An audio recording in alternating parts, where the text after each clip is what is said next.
আমাদের margin padding শেষ, দেখি এবার সেই দেখার মতো কি আছে। মার্জিন পেডিং শেষ, এবার হচ্ছে হাইট আর উইথ। হাইট উইথ, চলেন আমরা কি হাইট উইথটা এখানেই করব নাকি নতুন ফাইল নিব? নতুন ফাইল নিই। নতুন ফাইল নিয়ে করো। হাইট ডট html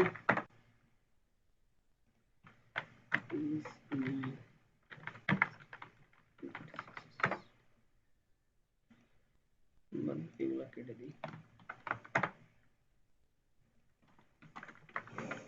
ক্লাস 6 হচ্ছে height with and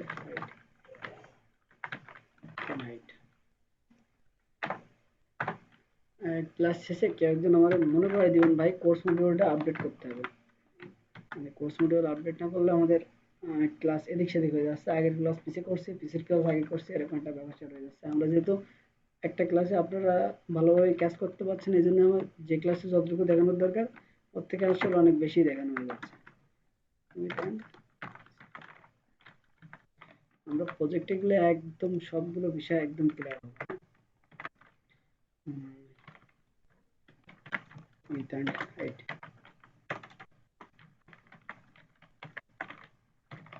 width and height। তো আমরা width and height এটাকে দিয়েই করব। হ্যাঁ, আমরা নতুন আর কোনো কিছু নিলাম না, আর এটাকে একটু লিংক করাই দিই। link height.css,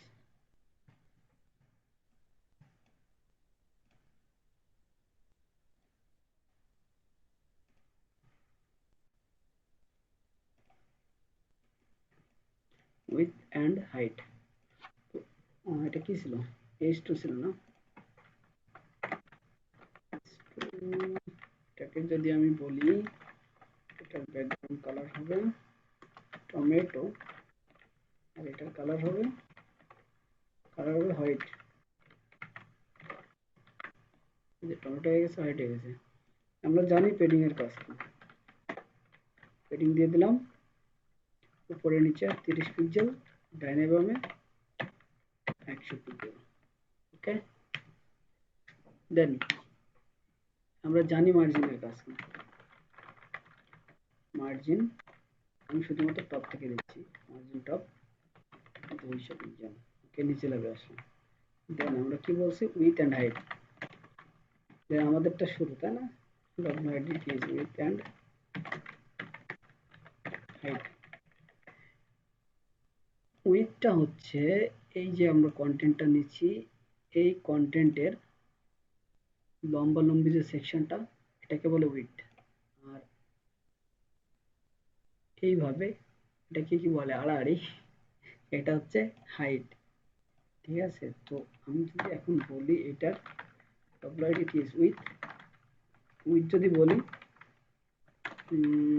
500 পিক্সেল, এটা 500 পিক্সেল হয়ে গেল। দেন এটাকে যদি বলি 400 পিক্সেল, কমে আসলো 200 পিক্সেল, আরো কম হয়ে গেল। উইথের কাজ হচ্ছে আপনি এখানে যতটুকু উইথ দিবেন এর ততটুকুই পাবে। উইথ কত ভাবে দেওয়া যায়? সব হারাই গেল কেন? ও সরি, আছে। উইথ দেওয়া যায়, পিক্সেলে দেওয়া যায়, ইউনিট, সরি সরি সরি,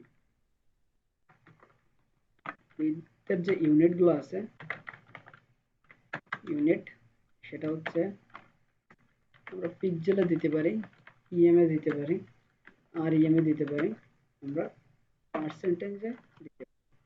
তো আমরা আপাতত পিক্সেলটা যদি ভালোভাবে বুঝি, এই যে ইএম আর আর এম আর পার্সেন্টেজ, এগুলো এমনিই বুঝতে পারবো। আমরা আপাতত সবগুলো পিক্সেল দিয়েই করছি। আমি যদি এখানে দিই পার্সেন্টেজে করি, এটা যতটুকু আছে তার 50% হবে, তাই না? এখানে 50% যদি দিয়ে দিই, তাহলে আপনার এই যে ডিসপ্লেটা যতটুকু আছে তার 50% উইথ হয়ে যাবে। বেশি হয়ে গেল। হাউ? আচ্ছা ঠিক আছে, এখানে আরো একটা বিষয় আছে। এটা যে আমি পেডিংটা দিছি, এই পেডিংটা আসলে এক্সট্রা হয়ে গেছে। আমি যদি পেডিংটা এখানে মাইনাস করে দিই, সেক্ষেত্রে দেখবেন এটা আবার 50% হয়ে যাবে। এই যে একদম 50% হয়ে গেছে। ওর একটা কারণ আছে সেটা বলছি। এই যেটা, এই যে 50% আর এই 50%। আর এই আপনি চাচ্ছেন আপনি পেডিংও দিবেন, কিন্তু এটা 50% বা এটা যতটুকু উইথ তার বাইরে যাবে না। সেক্ষেত্রে আপনি এখানে একটা স্পেশাল প্রপার্টি দিতে পারেন। একটা স্টাইল আছে, সেটা হচ্ছে box style, box box sizing, SIZING, box sizing border box. এই যে এটা একদম, এই বক্স সাইজিং বর্ডার বক্সের মানে হচ্ছে এখানে উইথ হাইট, মানে উইথ হাইটে যা থাক ওর ভিতরে মার্জিন পেডিং যা দিবেন সব ওটার ভিতরে নিবে, এর বাইরে নিবে না। এটা হচ্ছে উইথ আর হাইটের, মানে এটা হচ্ছে বক্স মডেলের কাজ। যখনই কোনো একটা প্রজেক্ট শুরু করবেন তখন অবশ্যই এই বক্স মডেলটা প্রত্যেকটা স্টাইলের উপর দিয়ে দিবেন। এই জন্য আমাদের একটা ইউনিভার্সাল ক্লাস আছে, ইউনিভার্সাল সিলেক্টর আছে, আমরা জানি ইউনিভার্সাল সিলেক্টরটা কি, স্টার, দেন রেগুলার ভাবে এখানে দিয়ে দিলাম বক্স স্টাইল বর্ডার বক্স। এটা প্রত্যেকটা প্রত্যেকটা স্টাইলের উপরেই, সরি প্রত্যেকটা এলিমেন্টের উপরেই অ্যাপ্লাই হবে। এটা মাস্ট দিয়ে দিবেন, তা না হলে দেখবেন আপনি একরকম ডিজাইন করছেন কিন্তু আপনার মন মতন ডিজাইন হচ্ছে না বা হারিয়ে যাচ্ছে। একটা প্রজেক্টে আমি এই যে এমন একটা এত সুন্দর একদম সিম্পল একটা টাস্ক নিয়ে আটকে গেছিলাম, প্রজেক্টটা কমপ্লিট হয় না। দেন খুব কষ্ট করার পরে আমি দেখি যে আসলে বক্স মডেলটা ওর ভিতরে নাই, সরি বর্ডার বক্সটা দেওয়া নাই, যার কারণে ওটা কাজ ঠিকঠাক হচ্ছে না। ন্যাপবারটা কাজ করছে না। আচ্ছা, আমাদের উইথটা গেল না। দেন এবার হাইটে আসি, হাইটটা সেম, হাইট এখানে লিখলাম 200 পিক্সেল, 200 পিক্সেল হয়ে গেল। হাইট যদি আমি লিখছি এখানে 400 পিক্সেল, 400 পিক্সেল হয়ে গেল। এটা হচ্ছে মূলত হাইটের কাজ, উইথ হাইট। আচ্ছা, মার্জিনে আরো একটা জিনিস আছে। এখানে যদি আমি বলি মার্জিন, মার্জিন উপরে একটা নিচে না, আমি যদি এখানে বলি মার্জিন লেফট, মার্জিন লেফটে আরো একটা জিনিস আছে, সেটা হচ্ছে অটো। আপনি যদি অটো দেন, মার্জিন লেফট অটো, তাহলে এটা লেফট থেকে একদম রাইটে চলে যাবে। কন্ট্রোল এস, এই যে এটা কখন হবে, কোনো একটা ডিসপ্লে যখন ব্লক হবে এবং এই সেটা দেখা যাচ্ছে এটা টোটালটা জায়গা জুড়ে আছে কিন্তু এর উইথটা হচ্ছে অর্ধেক বা 100% থেকে কম।